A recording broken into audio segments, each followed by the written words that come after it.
Ao vivo? Olá pessoal, estamos aqui ao vivo para o primeiro podcast ao vivo desse ano, porque o primeiro foi gravado, né, junto com o Paulo Musi e a Roberta Carbonari, no 49º episódio do Sócios, e para falar sobre um assunto que vocês perguntam constantemente, que é onde investir em 2022. A gente puxou aqui.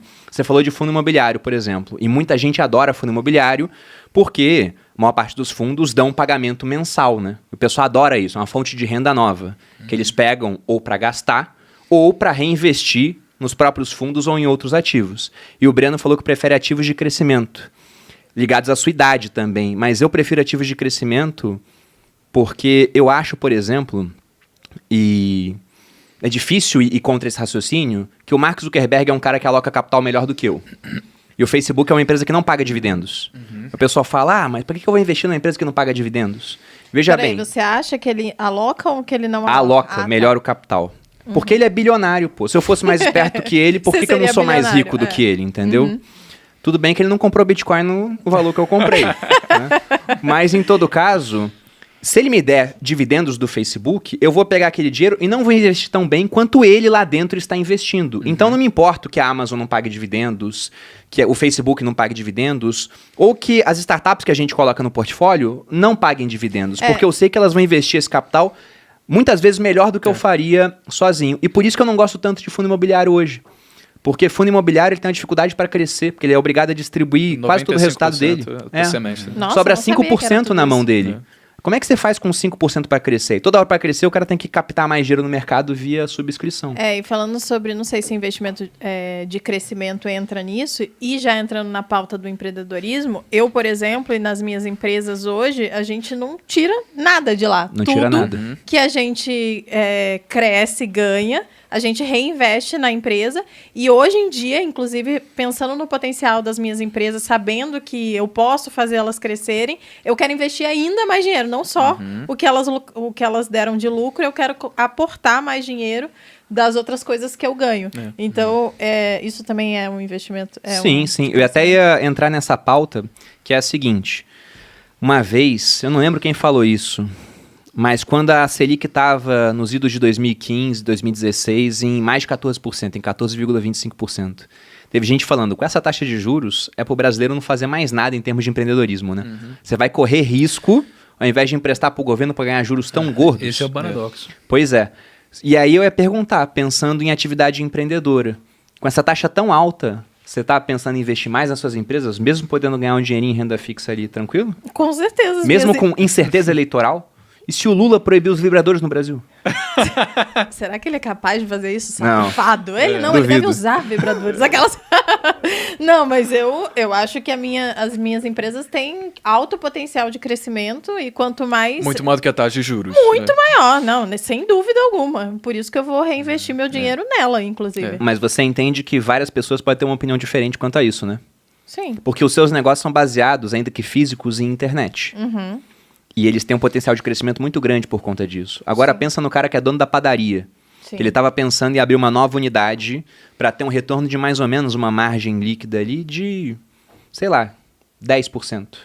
Aí ele vê uma chance de investir na Selic para ganhar quase isso, sem ter que Já abrir bateu nos nada, impostos, sem ter que contratar mais pessoas, com candidatos falando que vão rever a reforma trabalhista, por exemplo. Sim, é muito menos risco. Pois é, e essa é uma das coisas que aumenta a nossa preferência temporal. Quanto mais incerteza do futuro, mais propenso você fica a ser imediatista, e já tivemos exemplos no Brasil onde o imediatismo chegava ao dia.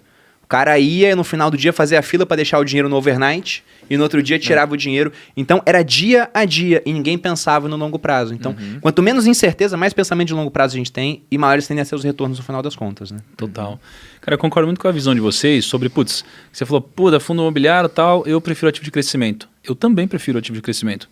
É que eu acho que existe um pouco do que eu estou fazendo e que é diferente da minha preferência, porque eu já estou alocado em ativo de crescimento. Né? E é onde está o meu maior capital. Sim, mais uma vez o Grupo Primo em questão.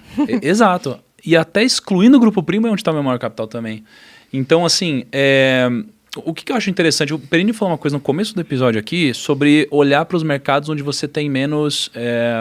como é o nome que você usou? São menos eficientes, né? Mercados menos eficientes. Então, assim, por isso que o que eu mais gosto são empresas de growth e mercados menos eficientes. Por quê?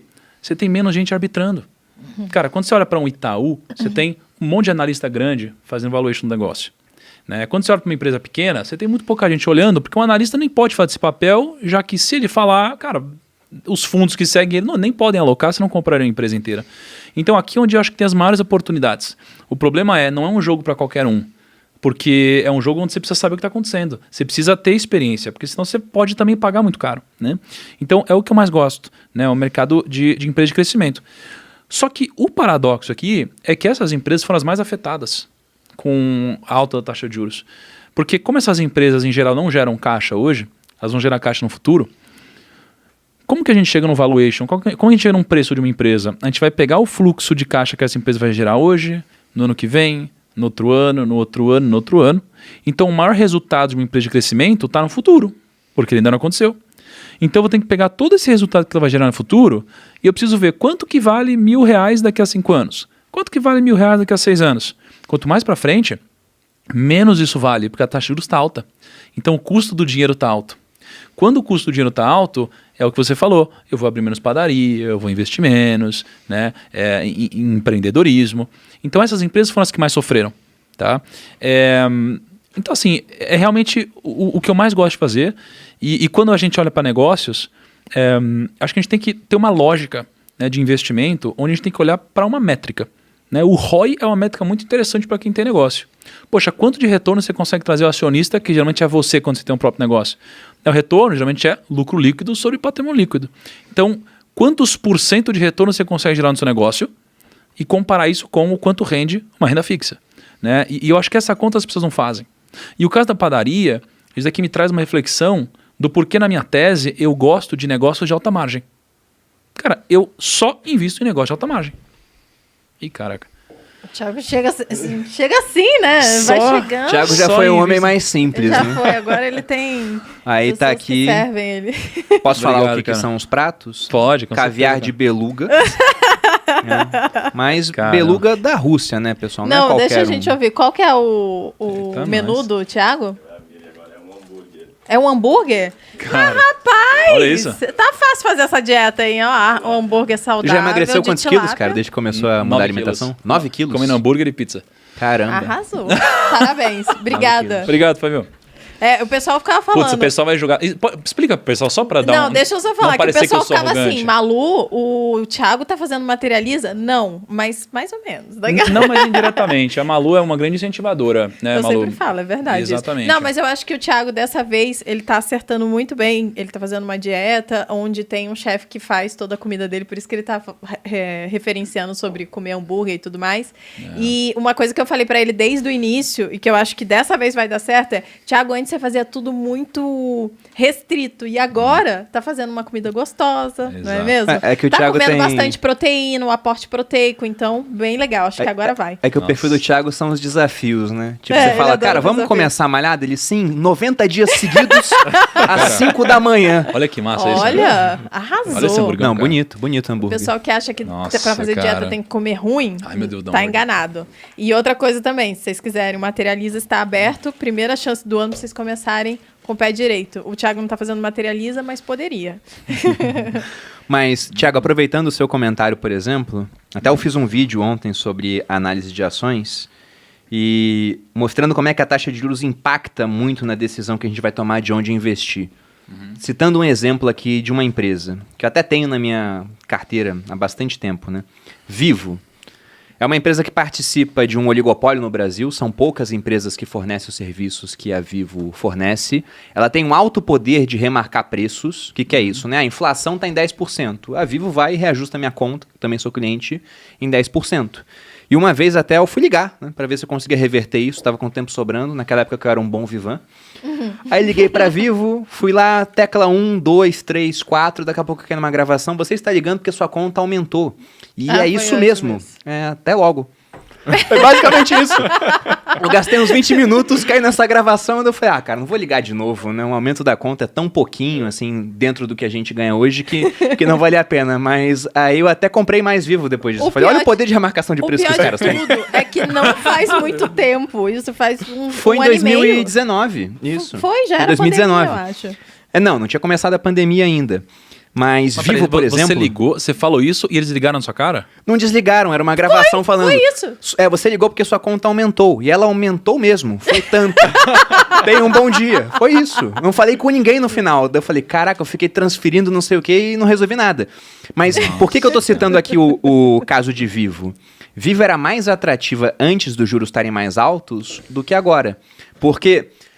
se eu der o dinheiro na mão de Vivo, eu olho aqui, né? Ela está negociando muito próximo do valor de patrimônio que ela tem. Muito próximo. E a rentabilidade que eles conseguem sobre o patrimônio, que é essa métrica que o Thiago falou, que é o ROI, é de 7%. Então, se eu der o dinheiro para eles, eles vão rentabilizar em mais ou menos. Ao longo do tempo, na média, né? Ela pode subir muito mais esse ano, porque caiu ano passado. No caso, ela nem caiu, ela até subiu nos últimos 12 meses. Mas eu tenho que enxergar que o retorno de longo prazo dela, é uma empresa que tem dificuldade para crescer, porque já é muito grande, vai ser mais ou menos esse. Ela até paga 7% de dividendos hoje. Sendo que na Selic você consegue 9,25%, talvez até mais. Ou pegando um título IPCA, alguma coisa, né? É inflação mais 5%. Tudo bem que a inflação já foi 10%, né? E a gente vai ter que ver agora a inflação do futuro, que deve ficar mais baixa por conta dos juros mais altos. Mas vocês estão vendo como juros altos são terríveis para a dinâmica da economia? Afetam os negócios, afetam o pensamento dos empreendedores e afetam também quem tem dívidas. Vamos fazer aqui... Não vou fazer um minuto de silêncio, é muito tempo, né? 5 segundos de silêncio em memória daqueles que financiaram um imóvel por uma taxa fixa mais IGPM, pô. Imagina Eu não só. consigo fazer o silêncio. É muita coisa que ele tá pagando de juros agora. Isso aconteceu com a minha mãe. Nossa, Tadinha. cara. Teve um mês que subiu, ela falou 17% que ela tinha que pagar. Mas aí ela vendeu o apartamento dela para quitar a dívida do outro, porque inevitavelmente de mês a mês isso sofre um reajuste e você sempre vai tendo que aumentar a sua dívida com isso, né? E foi o motivo pelo qual a Bolsa de Valores ela, acabou se ajustando. Você pega o próprio Sim. cálculo do valuation, tem uma variável que é a taxa livre de risco, né? Então a taxa livre de risco é o fator de retorno que você poderia ter a risco quase zero, basicamente. A gente poderia usar, por exemplo, o Tesouro Selic como sendo a rentabilidade da taxa livre de risco. A partir do momento em que a taxa de juros sobe, então a taxa livre de risco aumenta também e o valuation de todas as empresas acaba caindo. Mas, além disso, tem muita empresa que, como o Thiago falou, é endividada, né? Então tem dívidas pós-fixadas e acabam, se ela tem que pagar juros mensalmente relacionados à sua dívida, a perdendo valor de mercado, por quê? Se ela está tendo que gastar mais agora, então quer dizer que o resultado dela no final do ano vai diminuir. Se as empresas são negociadas com múltiplo do seu resultado, quer dizer que agora o resultado vai ser menor, esse múltiplo pode se manter o mesmo, ela vai ter que ser negociada abaixo também. Não, isso afeta todas as empresas. Até...